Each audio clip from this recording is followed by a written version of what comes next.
Welcome to the What to Read Next podcast. In this podcast, your host, Lori Amin, will interview published authors to chat about their work, journey to getting published, and their book recommendations.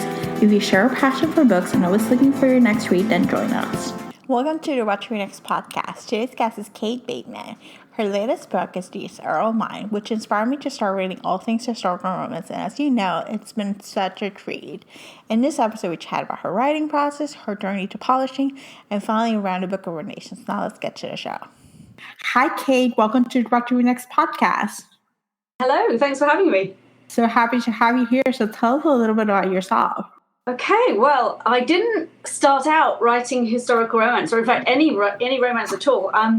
Before I moved to the US, which was about 7 years ago, I was a history geek. I was antiques appraiser, so I used to have an auction house for 15 years, and I was a sort of fine art valuer and appraiser, and I used to be one of the antiques expert on some of our UK TV antique shows as well. Gosh. So, kind of like a bit like the Antiques Roadshow, not the Antiques Roadshow, but a couple of shows like that in the UK.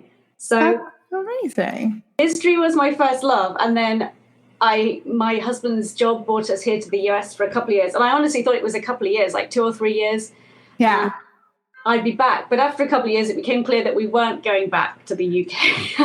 And I couldn't really pick up the auctioneering here in the Midwest because the rules are different and there's not so much antique stuff here where I am. So I figured I did a lot of historical romance, and I thought, okay, I read a really terrible book at the time and thought I could do better than that. You know, I'm doing nothing else. So I'm going to read it first and then had to go at writing. Yeah. That's amazing. So you start writing historical romance? Were you a reader beforehand too, or was it something your passion with history just coupled with the topic? It was a bit of both. Yeah, I mean, it was a bit of both. I had always gravitated towards romance, but mainly historical romance, just because I used to like, you know, that aspect of it, like learning something accidental through reading or whatever it was. But I've read a lot of traditional literature and studied English literature at university, but I got so depressed by the endings of like what people class as real literature, because everyone dies. It's like Madame Bovary and Tess of the D'Urbervilles, and it's just so depressing. So to counter that, I would read romance as the kind of antidote to it. And and I thought, well, okay, maybe I'd seen a few historical books with some really bad historical inaccuracies, like, you know, electricity in the Viking era or something ridiculous that could have been solved by a 1-minute Google search. And I just thought I'll have a go at it. I could do better. I know the history, at least, of certainly the period that I liked. Ironically, I didn't start with I started with a medieval, which Renaissance Italy. I don't know why. Don't ask. Well, I think it's because I'd read Laura Kinsale, and she had done a couple of really great medievals, and I looked around for something similar and couldn't find it. And I thought, oh, well, I'll just write what I want to read. And so I did. The first book was just for fun, to see if I could finish it as an exercise of, can I write 80,000 words, you know? It was good, and it turned out that ended up getting published, which was cool. Yeah, that's really cool. And so, do you have a favorite period of time that you'd like to write, or is it just basically just depending on the story?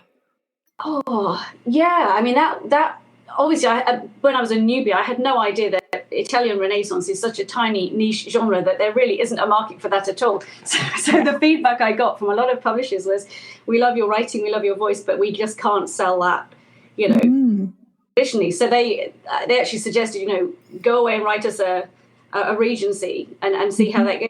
So that's what I did. I ended up, my first 3-book deal was for a Regency with a traditional publisher, which was pretty cool. So that's really cool. Ended up self-publishing the Italian Renaissance. I self-published last year. Called The Devil to Pay, but no traditional publishers wanted it, but it was still a fun story, so I put it out there. So that's the joy of being hybrid. You can put out the tales that maybe traditional don't want, but then you can still put them up for people to enjoy. So I love it. So you're a hybrid author. So how's the process? What do you prefer most? Do you prefer the self-publishing, or do you prefer the traditional publish? I'm super lazy, so I prefer being traditional published. Yeah. It's interesting. When I was looking to see, should I self-pub, and I have a lot of self-published, very successful author friends who would never consider going traditional. But I came from being an auctioneer. I'm an agent, effectively. Someone has something to sell, they bring it to the auctioneer, and I know how to sell it to the best possible audience and get the best price. And so I use that with with writing, I was like, I'm best at writing the book. I don't have the time to learn the marketing and the, you know, advertising, all that gut, even though I could. Yeah. I should concentrate on what I do best, which was the writing, because I have limited time. I have 3 small children. So I thought, yes, I would prefer the exposure that I could get with, if I could get a traditional deal, just to start off with. And that's why I chose that route, even though obviously you give away a percentage. If you have an agent and an editor, you do give a certain percentage of what your earnings are. But, you know, it's a percentage of some sales, as opposed to I could self-publish and 10 people would buy the book and I'd get 100% of very little. So that was the way I looked at it. And I was super lucky to get a traditional deal in the current market. I'm very aware that that's, you know, I'm very lucky. I'm very grateful for that. Yeah, the current market is definitely one of those interesting places to be. But I think it's interesting that you have dabbled both ways and you're able to navigate both. You have the options as opposed to being just traditional published and then having a book that you really love, but that's not been bought, and saying, you know what, it's okay to just self-publish it and get, you know, find the audience. And I think within the romance community, there's a lot of indie self-publishing authors who do really well. Yeah, absolutely. And that is the freedom. I mean, as much as I love traditional publishing, it is a very narrow tramline of what they will take on. And there are everything. You just have to find them. You know, if you want the most obscure, weird, out there plotline, someone's going to love it. If you write it well enough, someone's going to love it. And that's the joy of indie publishing, is you can, I mean, the last one I just self-published was part of an anthology, and it was a Egypt set Regency with sort of slightly supernatural elements or paranormal elements, which was a new for me. But I had such fun writing in Regency Egypt, which not many traditional publishers would be interested in. That they prefer London ballrooms and what have you. So it was I like being off the beaten track. I mean, even my first 3 strictly straight Regencies, I kind of pitched them as being London based, but actually the first one was mainly in France, the second one was mainly in Spanish Peninsula, and the third one was in England. But I sneaked that one past my editor before she really kind of went, hey, hang on a minute, this is Napoleonic, not Regency. Well, they're the same. Oh my God. I was quite sneaky with that. So yeah, I think there's a lot of sameness about the traditional historicals. You know, you're either in medieval Scotland or you're in Regency London, and unless you can find something really fresh to say about it, I don't want to just rehash those ideas. So that's where I get these ridiculous, outlandish plots, you know. I love it. Yeah, I love the fact that there's indie publishers who provide, you know, a different take on a different time periods, different places, and different ideas, and that's what makes it unique. That there's a variety of books to read, as opposed to just stick to just what's traditionally published. It's just like Regency era or Scotland or just specific time periods. For, you know, there might be some other diversity within their genre. Yeah, I mean, I was looking at my bookshelf right now, and I've got quite a few really unusual historical romances on there, or just romances in general. But the overarching theme is they all have slightly more interesting twists on a traditional trope. So yeah, I think that's it. Love it. Let's talk about your writing. Do you follow an outline, or do you see where the story leads you? It's the whole plotter or pantser. I'm getting much better at plotting, just because it saves me a lot of chopping when I've finished. I tend to write long. So if I can avoid writing 15,000 words too many, I will do that. So I'm getting a lot better. I do a fairly rough outline. Like, I have to submit when I pitch to my editor a series or a new book. It's a fairly long 3-page synopsis. So I roughly know where all the main blocks are. I'll have 2 or 3 big scenes in my head that I kind of want to include, but the rest is a bit more fluid. It's like how you get to those scenes and then link it all together. And occasionally something weird will just come up, and I'll just be like, oh, I'll just go with it and sneak it in there as well. Yeah. How do you organize yourself as a writer? How do I organize myself? Yeah. I tried as much research as possible. I mean, it's the balance of writing historical romances. I could obviously go on for days about the historical detail of the dresses and the chairs and the furnishings and everything. But in reality, most readers don't want that. You want a compelling story. So you want a flavor of it that's as accurate as you can get it, but I do take a bit of historic leeway. I mean, a lot of my storylines are based on a real historical event, which I find really interesting, and I will twist it. So they're not necessarily absolutely factually accurate. I will have tweaked a few years here and there or moved a few people around to where I need them to be. But it's historical fiction. It's not I'm not writing biographies or anything like that. So you take a bit of research leeway. Plus, you're writing for a modern audience. So language is going to have to be slightly more modern. You don't want anything really anachronistic if you can help it pull people out. But it's a modern reader. No one's going to want to read a Renaissance in actual Renaissance Italian, English, 14th century. I mean, it's crazy. So you have to have a bit of sensitivity for the modern reader about that. So do you show your work along the way, or do you wait until it's completed for others to read?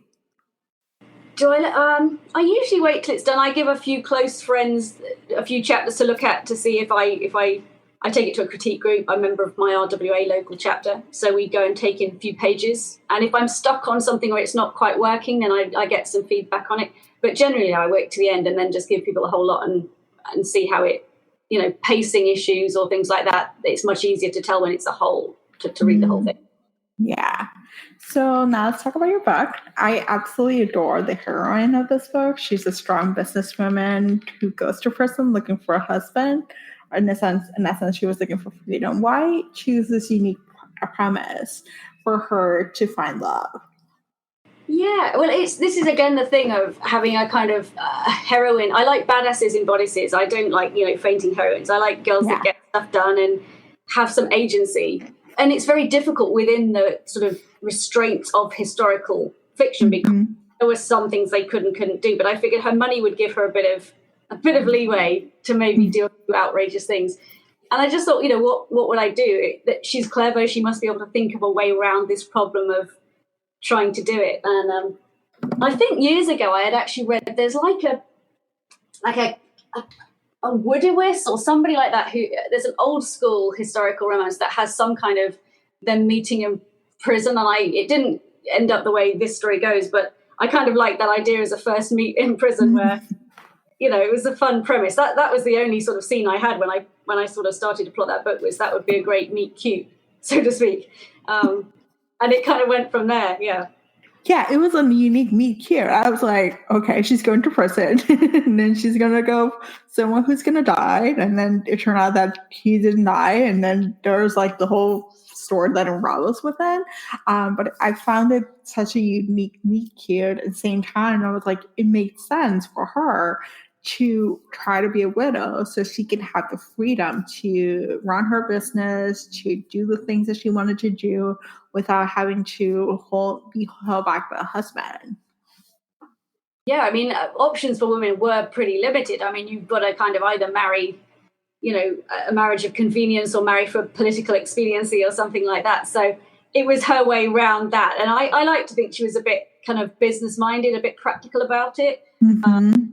So, yeah, it seemed to fit. And her character kind of grew from that, the idea that she kind of used her money in a positive way to get what she wanted. I mean, you obviously have to suspend your disbelief a bit. I mean, this would never realistically happen, and it would probably be really disgusting in a prison and everything else. But this is romance, so we let these things slide, hopefully, when you're reading. Yeah. It's like you wouldn't be married or a prisoner, but then you just realize that the hero was in prison. So let's talk about the hero. What inspired you to write him as a character? He has his own mystery. He has his own family issues. He was a unique hero that he had to overcome different actions to get her. Yeah, so he has a lot going on. I mean, obviously, I thought it was quite a funny twist to have him be the one that's poor and kind of twisted into an arranged marriage. That is usually that's a trope flip with the woman is usually the one that has no choice. The heroes I write, they're not full-on alpha heroes. I don't seem to write them. I really like competence and clever and witty and snarky heroes who are also ridiculously sexy. So that's how they all seem to end up. I thought he was quite funny. He's a bit of I suppose maybe a beta hero. I don't know, beta hero. He's not full out, he's caveman. Yeah, he's not. He was like he trusted her. He gave her spirit. Like he was actually, yeah, I would say he's a beta hero, which is great. I think it's I think he lifted her up as opposed to trying to push her down. He admired that she had money and that she had her freedom. So yeah.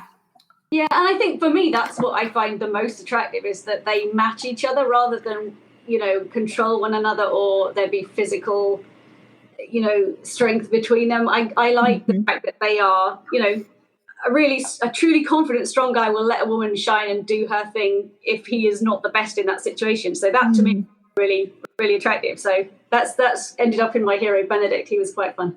I love it. So we had a Bow Street mystery and how the couple came together to accomplish a mission. How much research did you conduct to get this part right?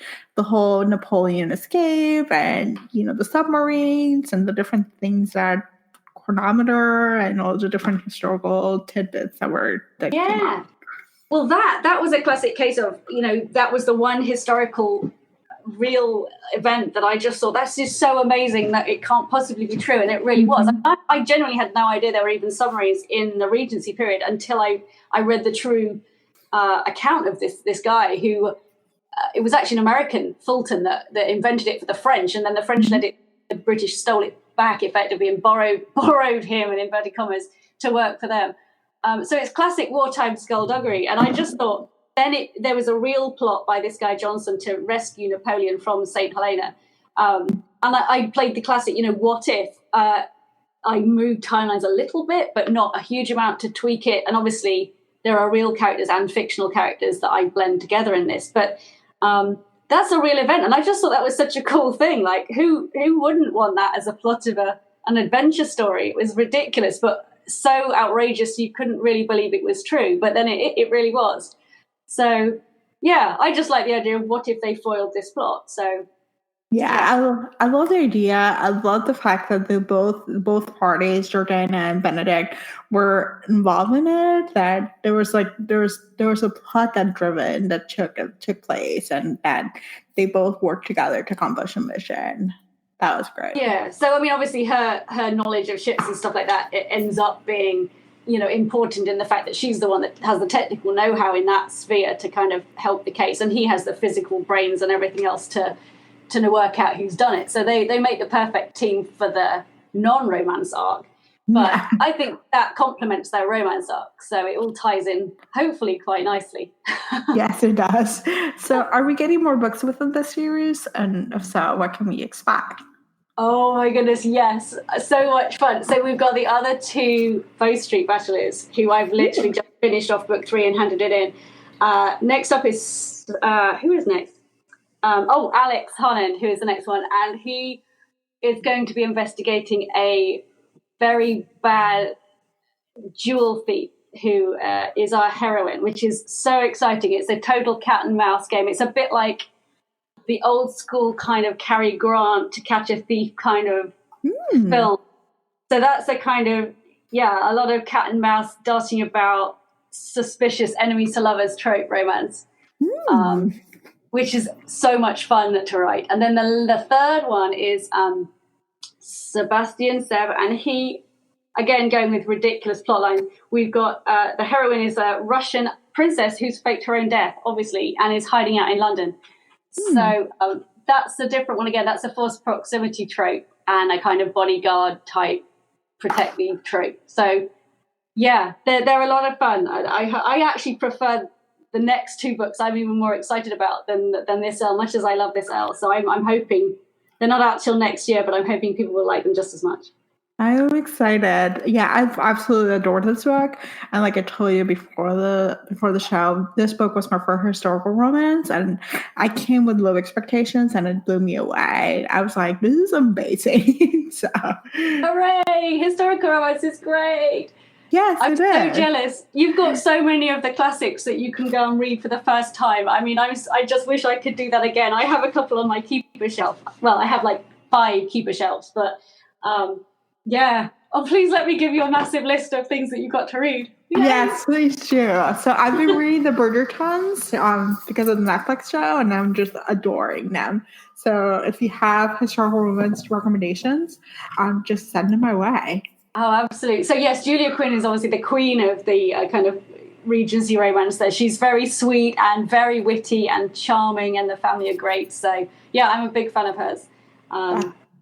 My stuff ends up to be a little bit more crazy and probably a bit hotter in terms of steam factor. Yes.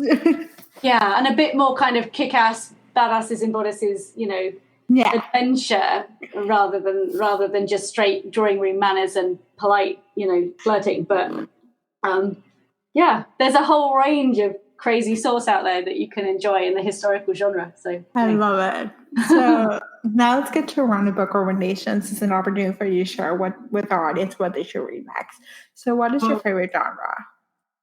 I think I'm going to have to say historical romance to read as well as write, although I do read a lot of other things. But I don't read historical romance when I'm writing it because I tend to find that it's just very easy to get distracted or to try and act, pick up someone else's voice unintentionally or whatever. So I take a break, and then when I finish my own book, I just have 2 weeks of just reading everyone else's, which is lovely. It's a lovely holiday. Oh my gosh, that's amazing. Yeah. But yeah, I was trying to think of my favorite authors, and I mentioned Laura Kinsale. I think she's an amazing historical romance writer. She's not for everybody, but I love the way she writes. Her language is gorgeous, and she has such diverse settings for her plots that I'm in awe of how she comes up with her ideas, and they are angsty and emotional, but also fully satisfying. And so anything by Laura Kinsale is pretty awesome. Awesome. I'm buying some books from her, so thank you. So what are your top 3 favorite books of all time? Oh my gosh. So this was, I don't even think this is a fair question. It's like choosing my favorite child. I know. So I'm going to clarify it with 3 romance books. Okay. So probably to start off, I would say Georgette Heyer, because she's the grandmother of historical romance. And that's kind of what my gateway romance got me into it. So there's a book called These Old Shades by Georgette Heyer, which has a swoon where the sarcastic, cool Duke as a hero, and a feisty redhead as the heroine. So I think probably that was my gateway drug would be Georgette Heyer, These Old Shades. Another one would be Connie Brockway, she's not written that many books, but she wrote a book called As You Desire, which is an Egypt set historical, which is unusual, and it's got like an Egyptologist, like a hero who's a bit like an Indiana Jones type, and the heroine is also into Egyptology, and it's gorgeous and it's beautiful and I love it, and it's super romantic. And then the last one would be Laura Kinsale. I would choose Shadow Heart of hers because that's medieval. It's again Italian medieval. The hero's an assassin. I know it's so unlikely. The heroine is a member of an opposite, like a feuding family. So they're enemies to lovers, but they have to work together. And that's just so good. That's so good. I'm buying that book. Thank you. It's slightly old school. I mean, I suppose it doesn't date particularly well. There's a few questionable actions by hero and heroine. But yeah, it's still fantastically well written and interesting. So go for that one too, yeah. I love it. What has been a book that you read this year that you loved? Well, I was thinking about this, and the one I keep saying is The Hating Game by Sally Thorne. It's a contemporary, but have you read that one? It was amazing. It's amazing. It's such a good hate to lovers trope, but it's still it's so good. Yes. I read that like on a long weekend, and I was supposed to be camping with a whole bunch of friends and family, and I literally didn't speak to anyone for 2 days because I had to finish it. And the whole pining and UST, like the unresolved sexual tension, was amazingly well done. So that, for people who never read romance but want a gateway, I give them that and say, you will like this. Come on. Yes. I'm looking forward to the movie. There's a movie coming out. Their production, I think, early next year. So we may I know. I hope they don't ruin it. Like, there's always that expectation of what you've got in your head is not going to translate well enough to this. I hope they do it justice. That's the I hope so too. I hope that they have the chemistry to do this hate to lovers, trope well done. So yes, definitely. tell us where we can find you online. Oh, well, all kinds of places. So my website is a good place to start. That's CatieBateman.com. I'm on the usual Facebook, Twitter, Instagram. Not very well on Instagram. Twitter's my main thing, and Facebook. BookBub, Amazon. Find my Amazon page. That's probably the best thing for all my books. The usual suspects. That's where I am. I write both as Casey Bateman, like the initials Casey Bateman, and then Kate Bateman, both. Just because different publishers wanted two separate names. I don't know why. It makes things very confusing. But yeah, so I am two people, but I am the same person, and you still get the same writing with both. So yeah. I love it. Yeah, I'll be going back to your backlist, which I'm excited. So that's something. When I asked the publisher, I was like, "Does she have other books?" And she's like, "Yeah, she's under other author." And I was like, "Oh my gosh, she has a whole wide range of historicals that I can try to get in." So before this Earl is or This Earl of Mine is the Bow Street series that's coming out with a different publisher. But before, I've got the Secrets and Spies series, which is a 3-book series of the heroes are all spies. So it's a regional set series, and the girls all have cool skills. So they're like, one's a counterfeiter, one is a spy, one is she's a code breaker. So yeah, they're pretty cool. And then, I got a couple of others. I got the medieval, the Devil to Pay was my Italian Renaissance. That just was up for a Rita. That was nominated for a Rita this year, which is pretty Congratulations. Cool. Which is ridiculous because that one I self-published because none of my traditional publishers wanted it. So it just goes to show how daft the whole thing is. But and then I've got an Egypt set one that was part of a trilogy, a couple of novellas out there. So yeah, take your pick. You've got something for everybody there. I love it. Thank you, Kate, for being in the show. Thank you so much. It's been great talking to you. Thank you, Kate, for a great interview. For show notes and a list of books mentioned in this podcast, please visit whattoreadnextblog.com. Thank you so much for listening. We'll be back next week with another author interview. Have a great week.